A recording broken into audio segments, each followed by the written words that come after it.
অখিল গগৈৰ পত্নীৰ চাকৰি সন্দৰ্ভত পুনৰ মুখ্যমন্ত্ৰীৰ মন্তব্য ৰাজ্যে নিজেই তদন্ত কৰিছে অখিল গগৈৰ পত্নী দ্বিতীয় বিভাগত উত্তীৰ্ণ হৈছিল তাত পৃথককৈ তদন্ত কৰাৰ কি প্ৰয়োজন আছে বি বৰুৱা কলেজৰ নিযুক্তিক লৈ মই পূৰ্বৰে পৰা অসন্তুষ্ট আছিলো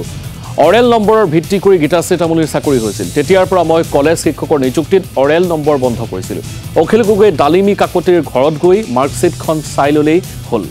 এনেদৰে পুনৰবাৰ অখিল গগৈক সমালোচনাৰে থকা হৰকা কৰিছে মুখ্যমন্ত্ৰীগৰাকীয়ে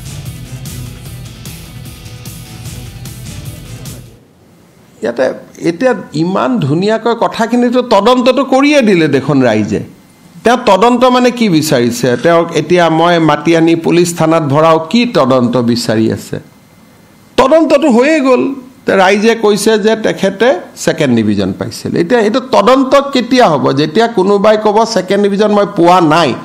চৰকাৰে ভুলকৈ কৈছে তেতিয়া এইটোতো দিজাৰ সূৰ্য পূবৰ পৰা ওলাই ইয়াৰ ওপৰত তদন্ত হয় নেকি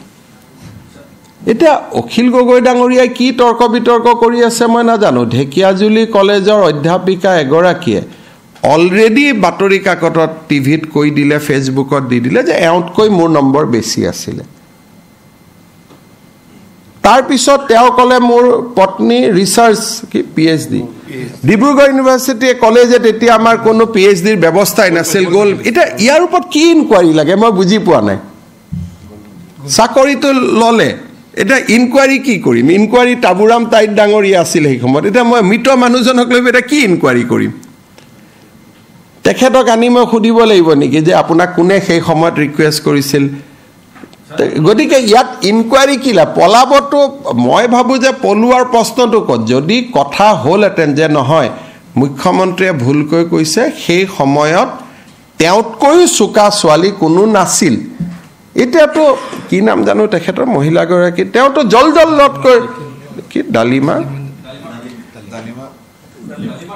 ডালিমা কাকতি গতিকে এতিয়া সাংবাদিকৰ দায়িত্ব যে তদন্ত কৰিলে মই কি কৰিম আৰু পুলিচেদি ডালিমা কাকতিৰ মাৰ্কশ্বিটখিনি আনিম পুলিচেদি অখিল গগৈ ডাঙৰীয়াৰ ঘৰৰ মাৰ্কশ্বিটখিনি আনিম আনি এটা কোৰ্টত ৰিপৰ্ট দি দিম যে দুইখনৰ ভিতৰত কোৱালিফিকেশ্যনটো আপোনালোকে চাওক সিমানখিনি কৰাৰ প্ৰয়োজন আছিল নেকি লোকে নাজানে সেইটো সময়ত চাকৰি পোৱাৰ পিছত মই বি বৰুৱা কলেজৰ গোটেই ঘটনাটো তদন্ত কৰি মই অসন্তুষ্ট হৈ সেই সময়তে বি বৰুৱা কলেজৰ মেনেজিং কমিটিখন মই পৰিৱৰ্তন কৰি দিছিলোঁ যিহেতু মোৰ ওপৰত কমপ্লেইন আহিছিল যে চোকা ছোৱালী এজনী থাকোঁতে এখেতে চাকৰিটো কিয় পালে তাৰ পিছতেই মই গভৰ্ণিং বডিয়ে মাৰ্কছ দিয়া বস্তুটো মই উইথড্ৰ কৰি দিছিলোঁ খন চাৰ্টিফিকেট আছিল এগৰাকী চোকা ছোৱালীয়ে চাকৰি নাপায় তাতকৈ তলৰ ছোৱালী এগৰাকীয়ে চাকৰি পালে মই বি বৰুৱা কলেজক সুধিলোঁ বোলে চাকৰিটো দিয়েই দিলোঁ ছাৰ তেতিয়াই মই অৰেল নম্বৰটো নোহোৱা কৰি দিলোঁ এইটো নহয় যে মই তেতিয়াও বহি আছিলোঁ তাৰ পিছতেই মই প্ৰথমবাৰ অসমৰ কলেজবিলাকত অৰেল নম্বৰটো বন্ধ কৰি দিলোঁ কাৰণ এইখন মাৰ্কশ্বিট অৰেল নম্বৰৰ ওপৰত তেওঁ চাকৰি লৈছিল ইমানেই কথা আৰু এইটো কি ইনকুৱাৰী লাগে মই বুজি পোৱা নাই এইটোতো ইনকুৱাৰী গভৰ্ণমেণ্ট অফিচে টকা খালে ইনকুৱাৰী হয় এইটোতো ভাই এটা নৈতিকতাৰ প্ৰশ্ন মইতো অনুৰোধ কৰিম যে অখিল গগৈ ডাঙৰীয়াই ডালিমা কাকতিৰ ঘৰত গৈ তেওঁৰ মাৰ্কশ্বিটখন চাই ল'ব লাগে ইমানেই কথা সেইকাৰণে ইমান সৰু সৰু কথাবিলাকত ইয়াত আৰু কৈ থাকাৰকে আৰু মইতো এইবিলাক ক'বও খোজা নাছিলোঁ তেওঁলোকে মানুহবিলাকৰ ঘৈণীয়েকবিলাকৰ পিছত লাগি ফুৰে কি স্বভাৱ এটা উলিয়াই ল'লে মানে ৰাজনীতি কৰিব লাগে ভাই যাৰ লগত যুঁজিব খুজিছ তাৰ লগত যুঁজ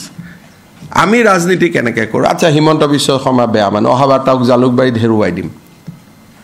মোৰ এতিয়া পৰিবাৰ বাচ্চা 2 বছৰীয়া বাচ্চাকো নেৰা এনেকুৱা পলিটিক্সটো অসমতেই চলি আছিলে নহয় সেইকাৰণে এইবিলাক এটা গণ্ডগোল হৈ আছে কাৰ সম্পৰ্কীয় কোন কি কথা এইবিলাক ওলাই গৈ আছে আগতেতো নোলাইছিলে